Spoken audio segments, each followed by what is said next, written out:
Good evening and welcome to this special edition of Cronkite News on Arizona PBS. I'm Yuri Han. Thank you for joining us.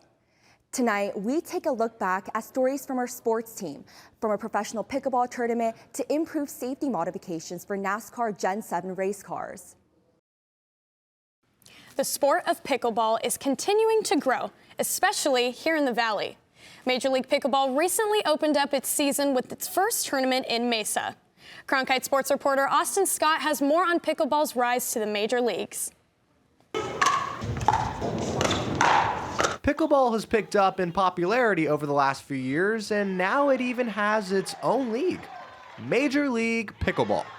What was once an activity played for fun is now taking a swing into the sports world, and pickleball players can now play for money.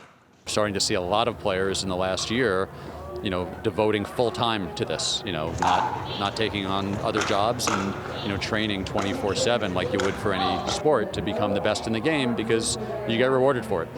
We all know Major League Pickleball is on the rise. I mean, they made the big leagues.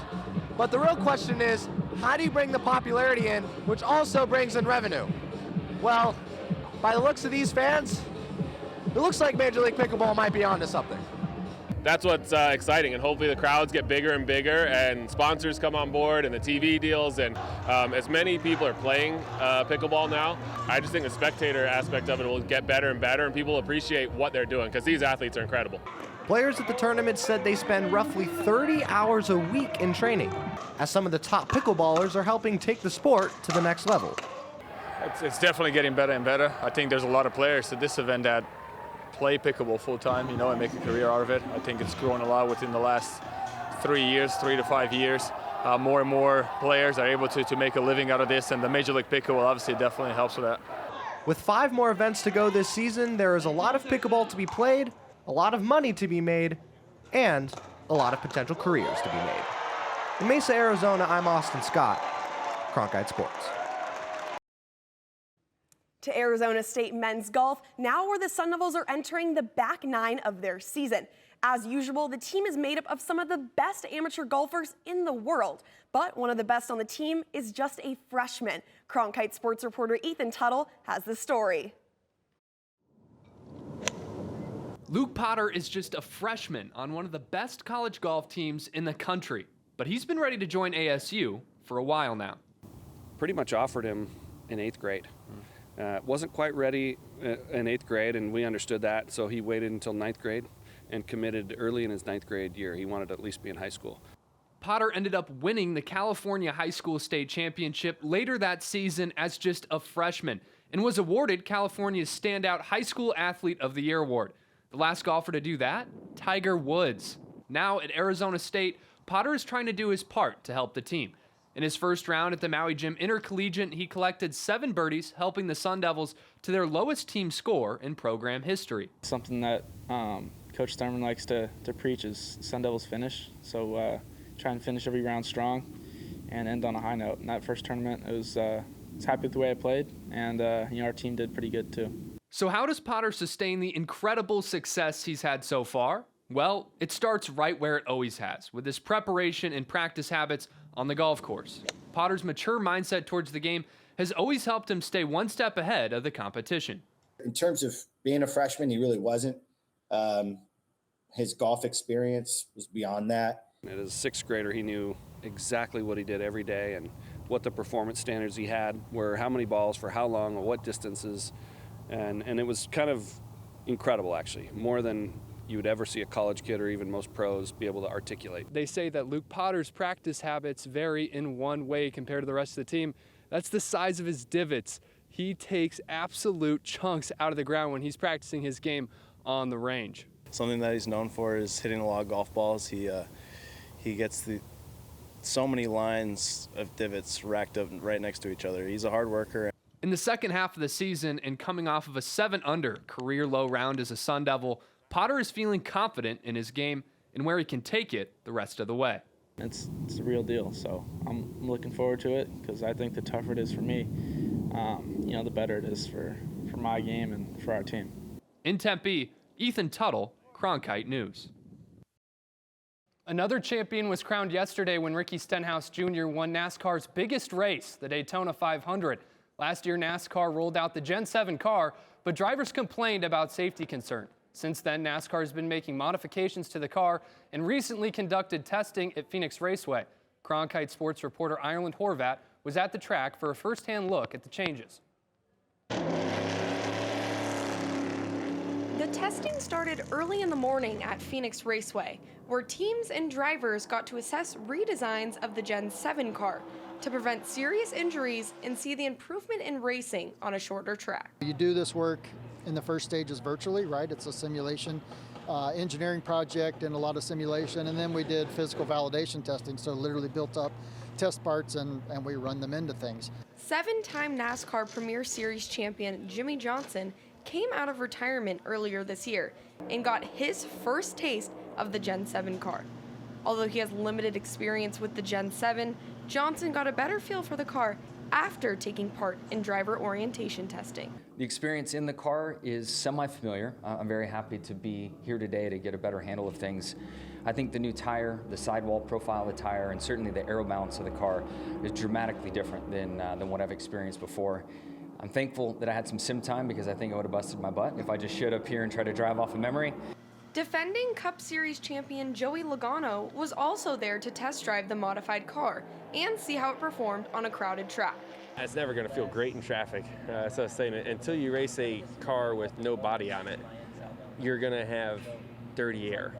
The testing proved to be helpful for the future safety of drivers, as they were able to collaborate with engineers in making sure the Gen 7 modifications are up to speed.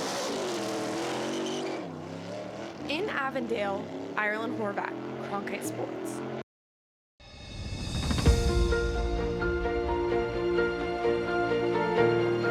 Hello, I'm Adrienne Farewell, General Manager of Arizona PBS. We've got so much going on here at the station. I'm Catherine Anaya. I'm Alberto Rios. I'm Chef Mark Tarbell. I'm Ted Simons. We want everyone to know that their Arizona connection starts right here at Arizona PBS.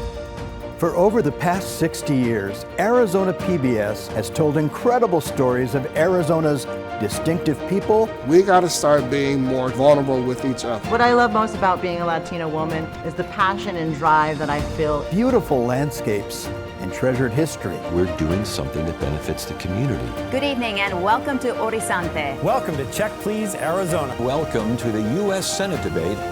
The recipient of the Emmy is Arizona PBS.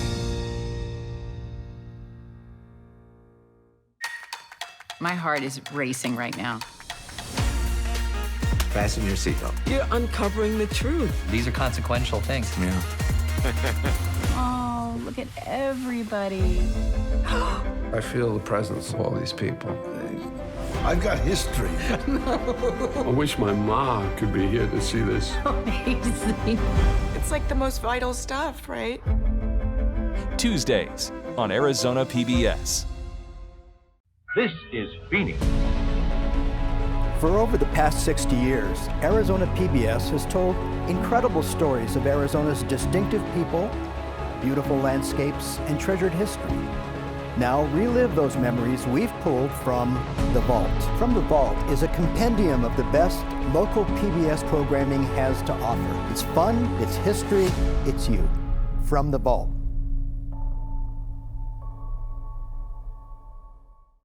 Now to a story about a former Coyotes great, Shane Doan, who has made his way from an ice rink to a grassy field. Cronkite News reporter Nikki Pica has more on the Coyotes legend who has a new passion for polo. Hockey is not the only thing the Doan name is known for. While growing up in Alberta, Canada, Shane Doan found himself in a saddle for most of his young life. You know what, I grew up doing that more than I did anything else.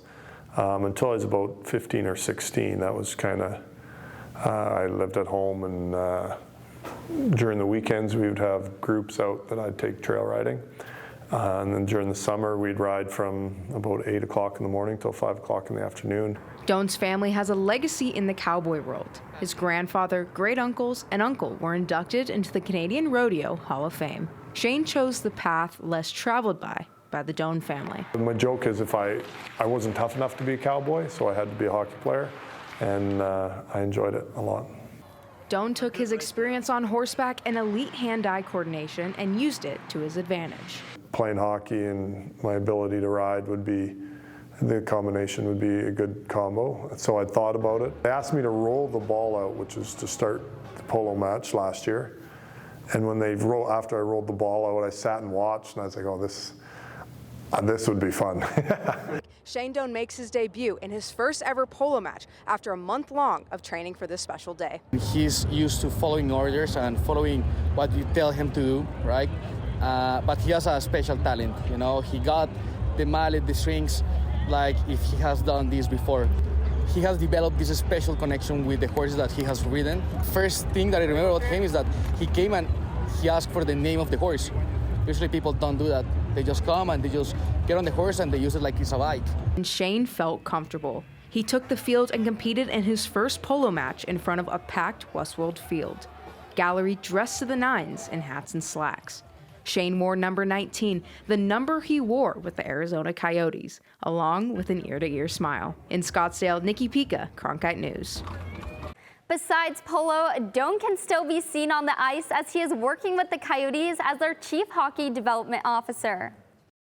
As Fall League is wrapping up in Arizona, there was one league in particular that has children excited to go out to play ball.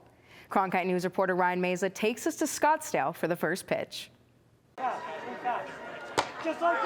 One of the best fall leagues in Arizona gives everyone the chance to play baseball. With their accessible stadium in North Scottsdale, Miracle Leagues of Arizona gives children, teens, and adults with disabilities the opportunity to shine on a team. Two shining Miracle League stars are the Allen twins. Bradley and Thomas have participated with the Miracle Leagues for about 4 years after moving to the Valley from England. And the boys just wanted to do something that they could do together, and because it enables Bradley to be able to feel part of a team. It's just a great environment for all kids. Thomas has a profound hearing loss in both ears, and Bradley has multiple disabilities, but his main one is cerebral palsy. He struggles with his strength and his balance. Occasionally he plays in his wheelchair, but because he's able to take his time and have the support of a buddy, it gives him the ability to play just like the other children as well. Bradley and Thomas's buddy Julie has been a fun and impactful person who celebrates the boys' abilities during their time in the league. And just seeing the kiddos have the opportunity to be able to play and hit home runs and run around the bases and celebrate, that's really why, is just to be able to see them experience baseball. It's fun just being able to get some exercise and coming out of the house and not just playing video games all day. At only 12 years old, when Thomas gets a bat in his hands, it's game over. And when asked if he practices much on his hitting, he may tell you. Nah, it's just natural. Thomas has gained in his confidence. And fame. But Bradley, it's given him a sense of independence. It's something that he feels that he can go and do without me being there all of the time. And just gives him the team spirit that I think he really likes. Miracle League is an inclusive baseball league that has created a family dynamic and supports all children, which has led to an incredible atmosphere that lives by the Miracle League motto, everyone deserves a chance to play baseball. In Scottsdale, Ryan Meza, Cronkite News. The Miracle League of Arizona has just wrapped up their fall season and has opened registration for the winter season, which begins in January. High school basketball season has officially begun in the Valley, and the game has grown and gained so much attraction over the years. Cronkite News reporter Ryan Meza has more on how the state has become a hotbed for talent. From star high school athletes to NBA professionals, Arizona has developed a strong reputation within the basketball world. The landscape in Arizona today, there are a lot of players who have played in the NBA. The quality of play on a high school level, the elite players, has grown big time. And it's going to continue to do that. Top high school prospects like Cody Williams, Koa Pete, and Elijah Williams helped to continue the sport's growth in Arizona. Elite national high school programs have even started traveling to the Valley for tournaments and seeing the Arizona talent firsthand. I think they're coming. My high school team was fortunate enough to be able to play in Arizona in the Hoop Hall West last year, and so we were at Chaparral, and we got a chance to see a couple Arizona teams, and it's really a good boatload of talent out here. There's great interest in the game. We've come a long way in our state on all levels. As the game continues to grow in the state, the competition and attraction of Arizona hoops runs high with up-and-coming athletes. In Phoenix, Ryan Meza, Cronkite News. The Southern Drag Boat Racing World Finals came to Wild Horse Pass Motorsports Park for what will likely be the final time. And these 4,000 horsepower machines put on quite the show. Cronkite News reporter Michael Garoffa got a first-hand look at these impressive boats. It all starts as a quiet day on the water. Then, 4,000 horsepower drag boats come screaming down the lake. Two drag boat racers described very different feelings when they hit the gas pedal.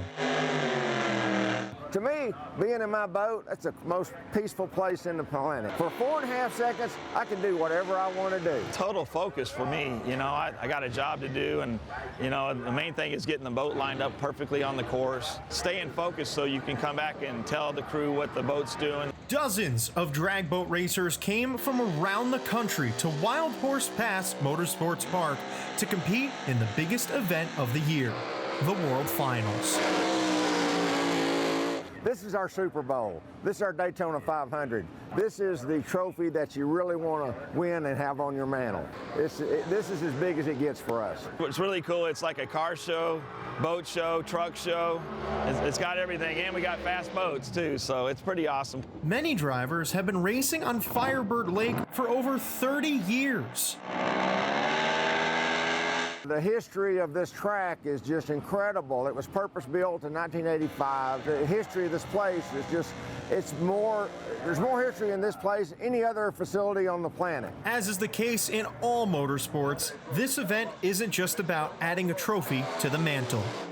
We all want to win, but it's not what winning is about. It's about the relationships with all the other racers, right up until the point the capsule lids close, and when they close, it's on, baby.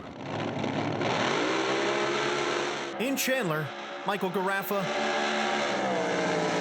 Cronkite News. While the historic lake has been hosting drag boat racing events for almost over 30 years. Wild Horse Pass Motorsports Park is set to close for good in the summer of 2023. Now to a heartwarming story out of Surprise, where video games are bringing people together.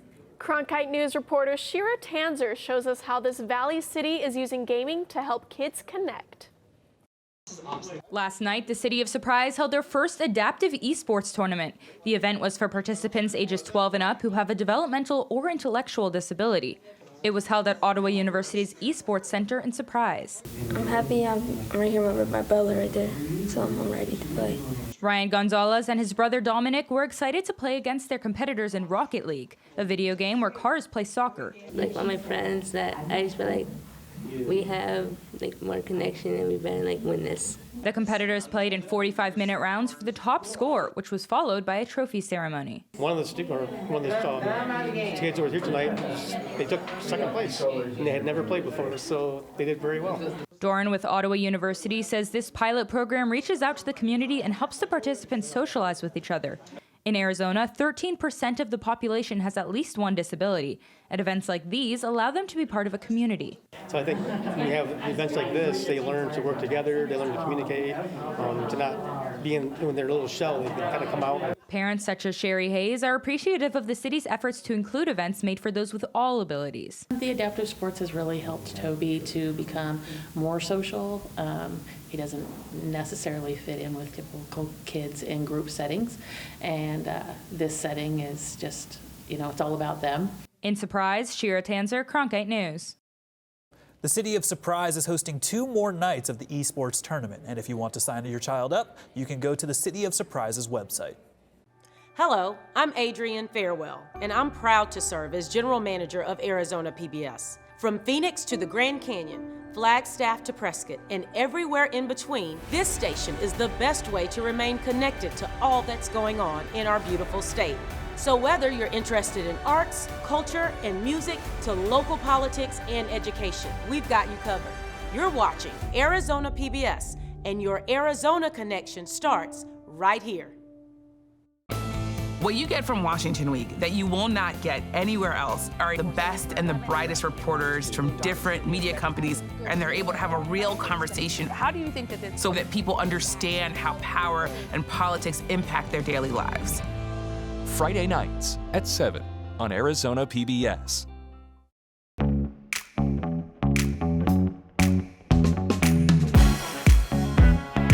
I'm Chef Mark Tarbell. Welcome to Check Please Arizona. You picked this place. Tell us why. It was just so cozy. Anything you order there is going to be phenomenal. I had the meatballs. Garlicky in the absolute best way. They were amazeballs. I was that person that went up to the salsa bar 4 times. Not what I was expecting. Join me for the 10th season of Check Please Arizona. I'm getting hungry. My heart is racing right now. Fasten your seatbelt. You're uncovering the truth. These are consequential things. Yeah. Oh, look at everybody. I feel the presence of all these people. I've got history. No. I wish my mom could be here to see this. Amazing. It's like the most vital stuff, right? Tuesdays on Arizona PBS. Paradise Valley's high school football team made the playoffs for the first time in 7 years this season. And as Cronkite News reporter Emily Bernstein explains, the Trojans did it, kicking down barriers along the way. Meet Emily Vallasica, the first female kicker in the history of Paradise Valley High School's football program. There's definitely like a lot of cheers for me, and at school I get like a lot of people like talking to me and like, oh my God, you're like the kicker. When people see that we have a female kicker, it's kind of a big deal, but at the end of the day, she's a Trojan. It didn't take long before the community took notice of Vallasica, especially the female fans. She's famous in our school, so people will know who she is. So I think her fan base is just gonna grow. I'll have like girls come up to me like after the game and stuff, and like I've had girls take pictures with me. People will actually see what I'm doing and want to do that too. Vallasica grew up playing the game of soccer, but last year wanted to put her best foot forward playing a different sport. Freshman year, watching the football games, I was definitely like, I'm gonna be out there someday.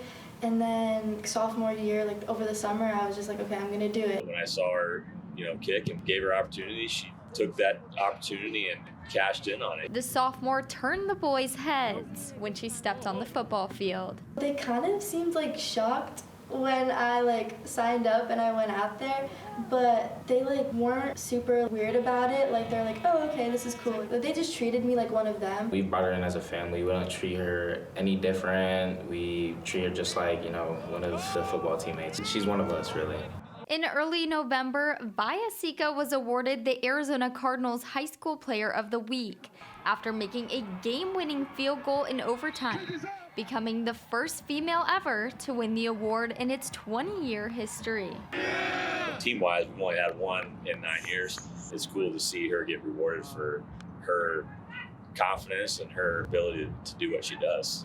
Not only is Vallasica kicking footballs through the uprights, but she's kicking down barriers along the way. I want to inspire other girls by like letting them know that they don't have to be like a guy to do things or just like be like this idea of someone, and if they want to do something, that they should go out and do it because there's nothing stopping them. And Vallasica is doing just that, putting her best foot forward, one kick at a time. From Paradise Valley, Emily Bernstein, Cronkite News. Paradise Valley was eliminated from the 5A state playoffs, but finished with a 9-2 record overall.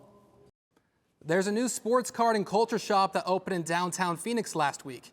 It's definitely a one-of-a-kind experience. Cronkite sports reporter Jackson Webster was at opening day at Rip Valley. Here in the Roosevelt Row Arts District, there's a new shop on the block. Rip Valley offers sports collectors a unique place to buy apparel, shoes, and cards. But it's not just any shop, as fans around the valley will have a unique experience offered nowhere else. The mom and pop card shops from the past are very cluttered, disorganized. There's just kind of like a cliche of what these card shops have been known to be. We wanted more of an organized, more of a culture shop, a sports culture shop, not just card shop with cards and rubbish everywhere. So Rip Valley is more of a 21st century shop, offering hangout spaces to watch sports, and they even have a set for people to open their cards on camera. We're also going to have events here, so maybe like a little league end of the season, celebration. They could have their event here, bachelor parties or things like that. It doesn't matter if you're a new collector or have been collecting cards for years. Rip Valley has something special for everyone. We'll have packs for kids and just kind of getting them into the hobby, and that's a big part of what we want to do, is to transition this to the future generation. It's not a place where you just come buy the cards and you've got to leave. You can hang out down here and be a part of the whole experience. Fans are already taking advantage of Rip Valley's one-of-a-kind atmosphere. If you're a sports fan, super cool, right? And if you have a favorite athlete or a favorite sport, what they've got video games and memorabilia, right, and all kinds of different stuff. Super cool way to show that you're a sports fan or a fan of an individual athlete or team, and I think that's super awesome. Rip Valley is open from 12 to 6 p.m. Wednesday through Sunday and will feature athlete appearances in the future. In Phoenix, Jackson Webster, Cronkite Sports. That's it for Cronkite News tonight. Thank you for joining us. For top Arizona news at any time, join us at cronkitenews.azpbs.org.